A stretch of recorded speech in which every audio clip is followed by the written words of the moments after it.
ना तो रोहनशी जास्त बोलत होता आणि पायल तिच्याशी तर अनेक दिवसांपासून रुद्रायचं काहीच बोलणं झालं नव्हतं. आता पुढे तर दुसरीकडे लंडनच्या कॅम्डेन टाऊनमध्ये तो माणूस फोनवर रागात म्हणतो, तुला दर महिन्याला पैसे यासाठी देत नाही की तू आराम करशील. तिकडे काय चाललं आहे. तो माणूस राजू घाबरलेल्या आवाजात, सॉरी सर, चूक झाली, पुढच्या वेळी असं होणार नाही. तो माणूस, ठीक आहे, आता सांग काय चाललं आहे तिकडे. राजू म्हणतो, सर, सुमारे 1 आठवड्यापूर्वी रुद्राय ईश्वरीला भेटायला आला होता. त्यानंतर फक्त त्या मुलीची मैत्रीणच तिला भेटायला येते आणि मागच्या 1 आठवड्यापासून रुद्राय आपला जास्त वेळ ऑफिसमध्येच घालवतो.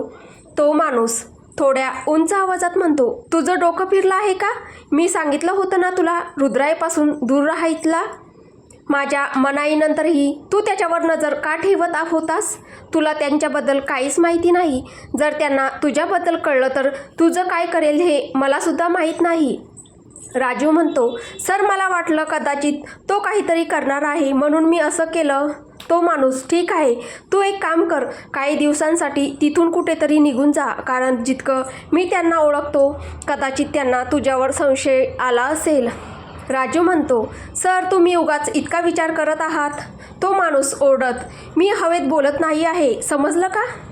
राजू म्हणतो, हो सर, मी आजच निघून जातो. तो माणूस, आणि आता काही आठवड्यानंतरच परत ये. इतकं बोलून तो माणूस कॉल कट करतो. तो स्वतःशी म्हणतो, अजून फक्त काही महिन्यांचा वेळ आहे, मग खूप लवकर तुमची भेट होईल. तिकडे भारतातही कोणीतरी होता ज्याची नजर ईश्वरीच्या संपत्तीवर होती. तो माणूस म्हणतो, अजून थोडा वेळ, मग सगळं काही माझंच होईल.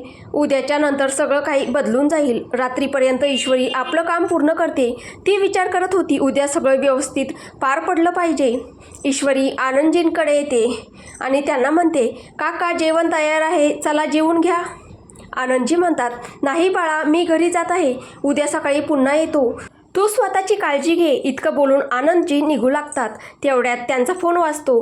ते कॉल उचलतात. दुसऱ्या बाजूने कबीर, हॅलो पप्पा. आनंदजी, हो कबीर, बोल. कबीर म्हणतो, पप्पा, मी उद्या येऊ शकणार नाही. आनंदजी, का. 2 दिवसांपूर्वीच तर म्हणत होतास की येतोय, मग अचानक असं काय झालं. सगळं ठीक आहे ना. कबीर म्हणतो, हो पप्पा, सगळं ठीक आहे. काही तातडीचं काम आलं आहे आणि माझं तिथे असणं जास्त गरजेचं आहे. तसे तुम्ही आता कुठे आहात. आनंदजी म्हणतात, मी आता दादाच्या घरी आहे. का, काय झालं. कबीर म्हणतो, पप्पा, मला ईश्वरीशी बोलायचं आहे. आनंदजी, ठीक आहे असं म्हणत फोन ईश्वरीला देतात आणि म्हणतात, कबीरशी बोल. कबीर म्हणतो, ईश्वरी, कशी आहेस तू आणि फोन का उचलत नाहीस. ईश्वरी, ठीक आहे भैया, आणि तुम्ही सांगा कसे आहात. कबीर म्हणतो, मी ठीक आहे. ईश्वरी, खरं तर मी उद्या येणार होतो, पण काही कारणामुळे येऊ शकणार नाही, पण लवकरच तुला भेटायला येईल. तोपर्यंत स्वतःची काळजी घे. ईश्वरी म्हणते, ठीक आहे भैया. कबीरशी बोलणं झाल्यावर आनंदजी निघून जातात. ईश्वरीही जेवण करून झोपायला जाते. तिकडे दुसऱ्या बाजूला रुद्राय अजूनही आपल्या बाल्कनीत बसलेला असतो. कळत नव्हतं का, पण काहीतरी बरोबर वाटत नव्हतं. आपल्या विचारात हरवून बसल्या बसल्या कधी त्याला झोप लागते ते त्यालाही कळत नाही. पुढील सकाळी सकाळचे 10 वाजले होते. रुद्राय ऑफिसला गेला होता आणि रोहन आपल्या हॉस्पिटलमध्ये. पायल ईश्वरीच्या घरी आली होती. आनंदजीही सुमित्राजी आणि सुनीताजींसोबत आले होते. सगळी तयारी झाली होती. आता फक्त पंडितजींची वाट पाहत होते. काही वेळात पंडितजीही येतात. काम सुरू होण्यापूर्वीच काही लोक घरात येतात आणि ईश्वरीबद्दल विचारू लागतात. ईश्वरीने त्या सगळ्यांना यापूर्वी कधीच पाहिलं नव्हतं. ती त्यांच्याजवळ येते आणि म्हणते, हो, मीच ईश्वरी आहे, पण माफ करा, मी तुम्हाला ओळखलं नाही. तेवढ्यात त्यांच्यातला एक माणूस म्हणतो, आम्ही हे घर रिकामं करून घेण्यासाठी आलो आहोत. त्यांचं बोलणं ऐकून ईश्वरीच्या पायाखालची जमीन सरकली जणू. पण स्वतःला सावरती सगळ्यांना गार्डनमध्ये येण्यास सांगते, कारण तिथे बरेच लोक उपस्थित होते आणि तिला कोणासमोर काही बोलणं नको होतं. सगळे गार्डनमध्ये आल्यानंतर ईश्वरी, घर रिकामं करायचं, पण का, हे घर माझ्या बाबांचं आहे. तो माणूस, आहे नाही होतं, हे घर आता समर जाधवचं आहे आणि तुम्हाला हे घर रिकामं करावं लागेल. इतकं बोलून तो ईश्वरीला प्रॉपर्टीचे कागद दाखवतो. ते कागद पाहून ईश्वरीला पुन्हा एकदा मोठा धक्का बसतो, कारण त्या कागदांनुसार विजयजींची सगळी मालमत्ता आता समरच्या नावावर झाली होती. त्या कागदांवर विजयजींच्या अंगठ्याचे ठसे तसेच त्यांची सहीही होती. तो माणूस ईश्वरीकडून कागद घेत, पाहिलंत ना, आता लवकरात लवकर हे घर रिकामं कर. ईश्वरी सगळ्यांना, कृपया असं करू नका, किमान मला काही दिवसांचा वेळ द्या. तो माणूस, वेळ काही नाही, स्वतः घर रिकामं करणार का, की आम्ही तुझं सामान बाहेर फेकू. मग आपल्या साथीदाराला म्हणतो, अरे काय बघतोस, तिचं सामान बाहेर काढ. ईश्वरी, कृपया थांबा, माझा ऐका प्लीज, आज काही करू नका. आज माझ्या बाबांची 13वी आहे, मला फक्त आजचा दिवस द्या. मी उद्यापर्यंत घर रिकामं करेन. तो माणूस, आणि उद्यापर्यंत रिकामं केलं नाही तर. ईश्वरी म्हणते, उद्यापर्यंत मी हे घर रिकामं करेन, फक्त आज काही तमाशा करू नका. ईश्वरीचं बोलणं ऐकून तो आपल्या साथीदाराला थांबवतो आणि म्हणतो, उद्यापर्यंत जर हे घर रिकामं केलं नाही तर बरं होणार नाही. असं म्हणून ते सगळे तिथून निघून जातात. ते सगळे गेल्यानंतर पूजा सुरू होते आणि त्यानंतर पुढील विधी होतात. संध्याकाळी 4 वाजेपर्यंत सगळे लोक निघून जातात. आता फक्त आनंदजी, सुमित्राजी, सुनीताजी आणि पायल उरले होते. ईश्वरी चिंतेत होती, पण तिने हे कुणालाही जाणवू दिलं नाही. आनंदजी ईश्वरीजवळ येतात आणि तिच्याशी बोलतात. ईश्वरीला माहीत होतं की सुनीताजी थांबायला तयार होणार नाहीत आणि जर आत्या गेल्या तर तिचे काका काकूही त्यांच्यासोबत निघून जातील. ईश्वरी येऊन सगळ्यांसोबत बसते. तेवढ्यात आत्या म्हणतात, आनंद चल इथून निघूया, आता इथे काहीच उरलेलं नाही. आनंदजी, ताई मी विचार करत होतो की आज आपण सगळे इथेच थांबलो तर. आत्या म्हणतात, इथे आता कोण आहे, कोणासाठी थांबतात तिथे जिथे आपलं कुणीतरी असतं आणि इथे माझं कुणीच नाही.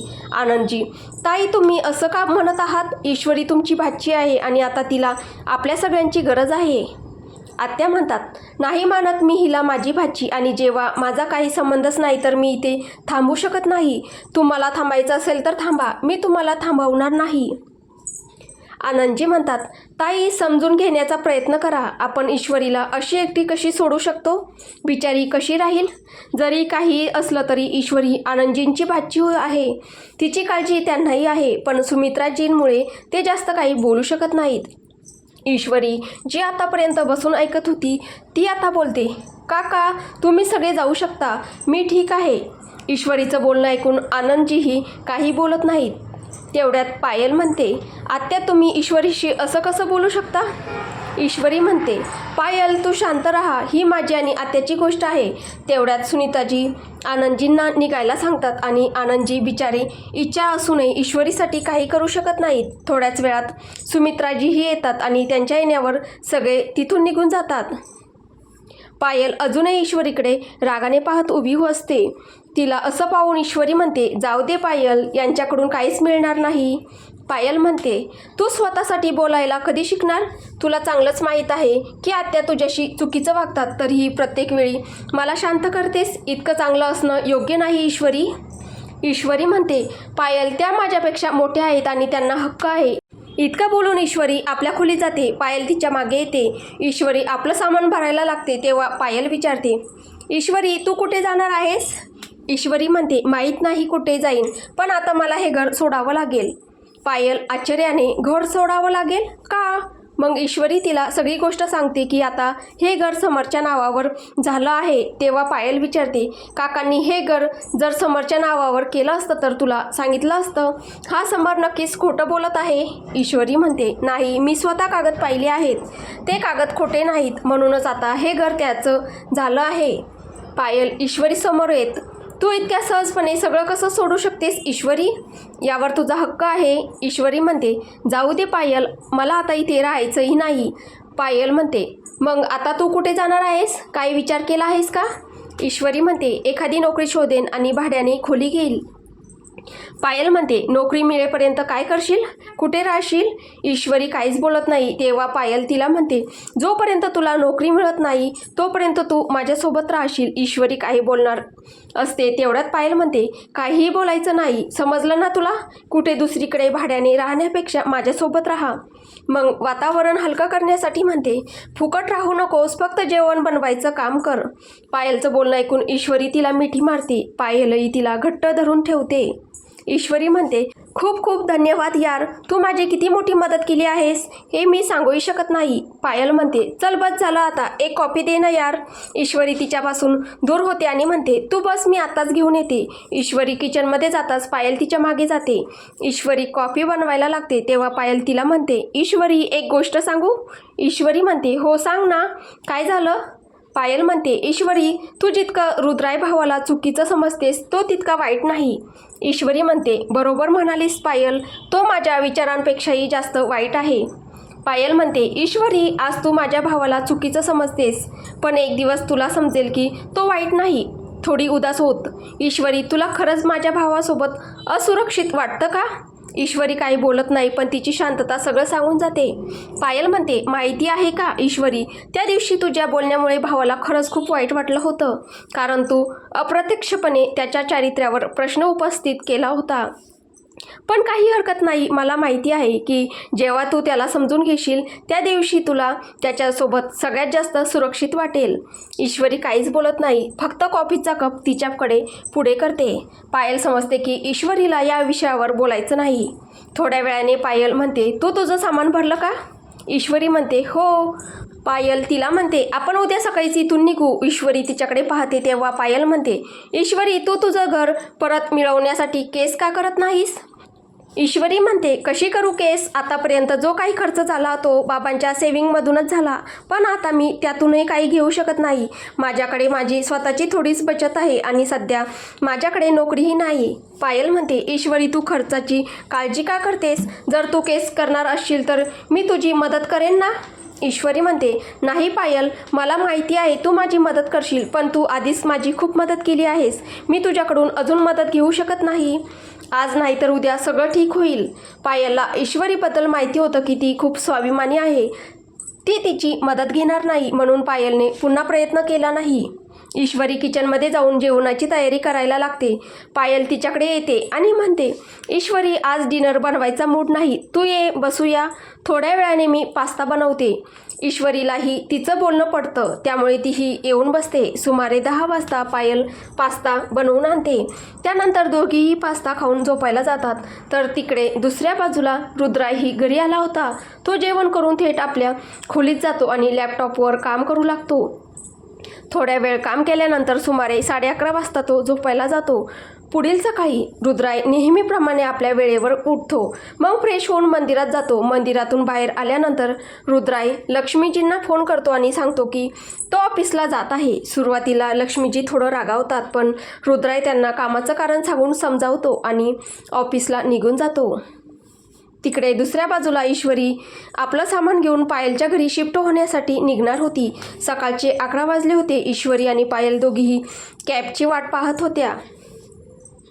जाण्यापूर्वी ईश्वरी एकदा आपल्या पूर्ण घराकडे पाहत होती. तिच्या डोळ्यात अश्रू होते. ईश्वरीला माहीत होतं की कधीतरी तिला आपलं घर सोडावं लागेल, पण अशा प्रकारे हे घडेल असं तिने कधीच विचार केला नव्हता.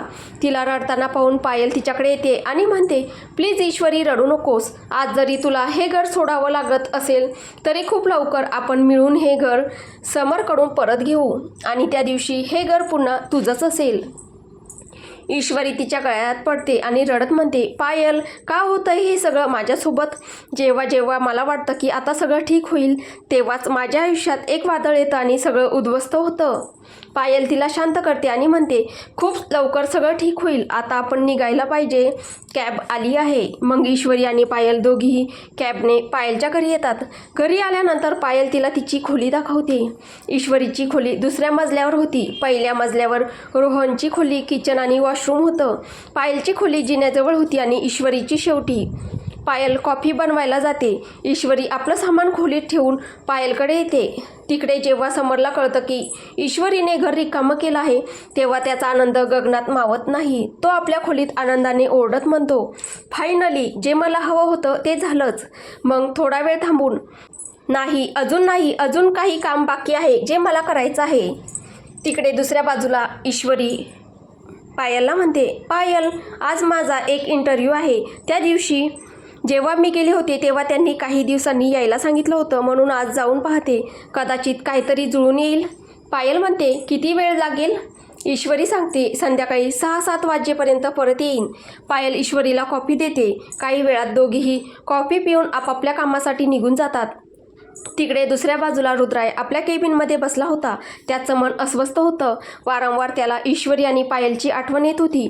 रुद्राय पायलला फोन करतो. रुद्राय, हॅलो पायल. पायल म्हणते, हो भाऊ बोल. रुद्राय म्हणतो, कुठे आहेस तू? ठीक आहेस ना? पायल म्हणते, हो भाऊ मी ठीक आहे आणि हॉस्पिटलमध्ये आहे. का, काय झालं? रुद्राय म्हणतो, नाही काही नाही, फक्त काहीतरी बरं वाटत नव्हतं. थोडी अस्वस्थता वाटत होती म्हणून तुला फोन केला. पायल म्हणते, तू ठीक आहेत ना भाऊ? जर बरं वाटत नसेल तर तू ये, मी तुझं चेकअप करते. कदाचित तुझा BP वाढला असेल किंवा तू सांगितलंस तर मी रोहन भावाला पाठवते. रुद्राय, नाही त्याची काही गरज नाही, मी ठीक आहे. पायल म्हणते, खरंच ना भाऊ? रुद्राय म्हणतो, हो खरंच. थोडा वेळ थांबून, बरं एक. पायल म्हणते, हो भाऊ. रुद्राय, ती कशी आहे? पायल समजते की रुद्राय ईश्वरीबद्दल विचारत आहे, पण तरीही न समजल्यासारखं विचारते, कोण भाऊ? कुणाबद्दल बोलतोय तू? रुद्राय म्हणतो, ती. थोड्या वेळाने हळू आवाजात, ईश्वरी कशी आहे? मग पायल त्याला सगळी गोष्ट सांगते आणि म्हणते की आज ती इंटरव्ह्यूसाठी गेली आहे, संध्याकाळपर्यंत येईल. रुद्राय म्हणणं लागल्यासारखा, ठीक आहे. थोड्या वेळाने रुद्राय फोन ठेवतो, पण तरीही त्याची अस्वस्थता कमी होत नाही. तो स्वतःसाठी चहा मागवतो आणि चहा पिऊन पुन्हा कामात गुंततो. हळूहळू रात्रीचे 8 वाजतात. पायल घरी आल्यावर पाहते की घर लॉक आहे. ती लॉक उघडून आत येते आणि सोफ्यावर बसते. पायल वेळ पाहते आणि ईश्वरी कुठे आहे हे जाणून घेण्यासाठी तिला फोन करते, पण ईश्वरीचा फोन बंद येत असतो. पायल थोड्या वेळाने पुन्हा फोन करायचं ठरवते आणि कपडे बदलायला जाते. कपडे बदलून झाल्यावर पायल स्वतःसाठी कॉफी बनवते. त्यानंतर ती किचनमध्ये जाऊन जेवणाची तयारी करायला लागते. किचनमधलं काम संपल्यावर पायल पुन्हा ईश्वरीला फोन करते, पण अजूनही तिचा फोन बंदच येत असतो. आता पायलला काळजी वाटू लागते. 9 वाजायला आले होते आणि ईश्वरी आतापर्यंत आली नव्हती. ती रोहनला फोन करून त्याला घरी यायला सांगते. मग रुद्रायलाही फोन करून बोलावते. रुद्राय काही विचारायच्या आधीच पायल कॉल कट करते. रोहन हॉस्पिटलमध्ये कळून घराकडे निघतो आणि रुद्रायही विशालजींना सांगून निघतो. काही वेळातच रोहन आपली बाईक घरासमोर थांबवतो. तेवढ्यात मागून त्याला रुद्रायचीही कार दिसते. रुद्राय रोहन जवळ येतो आणि त्याला विचारतो, काय झालं? पायलने अचानक असं का बोलावलं? रोहन म्हणतो, माहिती नाही, मलाही पायलने फोन करून घरी यायला सांगितलं. रुद्राय आणि रोहन दोघेही गेटवर येऊन बेल वाजवतात. तेव्हा पायल गेट उघडते आणि त्यांना आत येण्यास सांगते. रुद्राय म्हणतो, काय झालं? तू ठीक आहेस ना? रोहन, हो सांग. पायल म्हणते, मी ठीक आहे भाऊ, पण. रुद्राय म्हणतो, पण काय? रोहन, ठीक आहे तर मग असं अचानक का बोलावलं? पायल रुद्रायला, भाऊ तुम्हाला माहिती आहे का की ईश्वरी कुठे आहे? रुद्राय आश्चर्याने, कुठे आहे म्हणजे काय? आणि मला कसं माहिती असणार ती कुठे आहे? आणि तूच तर मला सांगितलं होतंस की ती इंटरव्ह्यूसाठी गेली आहे. मग हा प्रश्न मला का विचारतेस? पायल म्हणते, मला वाटलं की. रुद्राय पायलचं बोलणं तोडत, तुला वाटलं? काय वाटलं तुला? की मी तिला घेऊन गेलो आहे, की मी तिला पुन्हा किडनॅप केलं आहे? पायल म्हणते, नाही भाऊ, तू असं का बोलतोय? रुद्राय म्हणतो, असं का बोलतोय? कारण तू तसंच विचार करत आहेस. तुला तसंच वाटतंय ना? रोहन म्हणतो, पायल तुला रुद्राय माहिती आहे नाही का? मला वाटलं नव्हतं की तू असं बोलेल. पायल म्हणते, नाही भाऊ, तुम्ही चुकीचं समजत आहात. माझा तसा अर्थ नव्हता. रुद्राय थोड्या रागाने, आता समजून घ्यायला उरलं तरी काय आहे? पायल, मला वाटलं होतं की तू मला समजतेस, पण मी चुकलो. पायल म्हणते, भाऊ असं नाही आहे, मी तुम्हाला कसं सांगू? रुद्राय म्हणतो, राहू दे पायल, आणि मला माहिती नाही की ती कुठे आहे. त्या दिवसानंतर मी तिची भेटही घेतलेली नाही. रोहन तिथेच उभा राहून दोघांचं बोलणं ऐकत होता, पण तो त्यांच्यामध्ये बोलू इच्छित नव्हता, म्हणून त्याने शांत राहणंच योग्य समजलं. इतकं बोलून रुद्राय तिथून निघायला लागतो. पायल त्याला थांबायला सांगते, पण रुद्राय तिचं ऐकत नाही. तेवढ्यात पायल मागून थोड्या मोठ्या आवाजात म्हणते, ईश्वरीने 7 वाजेपर्यंत येणार सांगितलं होतं, पण अजूनही ती आली नाही आणि तिचा फोनही बंद येतो आहे. ईश्वरीचं नाव ऐकताच रुद्रायचे पाय तिथेच थांबतात. तेव्हा पायल म्हणते, मी तुम्हा दोघांना यासाठीच बोलावलं होतं. रुद्राय तिच्याकडे परत येतो.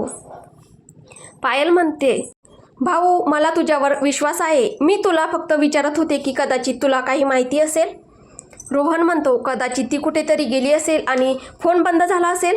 पायल म्हणते, नाही दादा, जर ती कुठे गेली असती तर मला सांगितलं असतं. रुद्राय म्हणतो, ती कुठे जाऊ शकते विचार करून सांग. पायल म्हणते तिचा दुसरा जवळचा मित्र नाही आणि नातेवाईक म्हणजे फक्त काका काकू आणि आत्या आहेत, तिथेही गेली नसेल. रुद्राय म्हणतं कुणीतरी असेल ज्याला भेटायला गेली असेल, नीट आठव. पायल म्हणते नाही भाऊ, इथे आसपास कोणीच नाही. एक चुलत भाऊ आहे, तोही बाहेर आहे आणि एक काका आहेत, ते परदेशात राहतात. इतर कोणी नातेवाईक नाहीत. रोहन म्हणतं बरं आज ईश्वरी कुठे गेली होती? पायल म्हणते नाव मला आठवत नाही, पण त्या कंपनीचा नंबर माझ्याकडे आहे. रुद्राय त्या नंबरवर फोन करतो. सुरुवातीला ते थोडं टाळाटाळ करतात, पण जसं त्यांना कळतं की ते राठोड मार्बलचे मालक बोलत आहेत तेव्हा ते व्यवस्थित बोलू लागतात.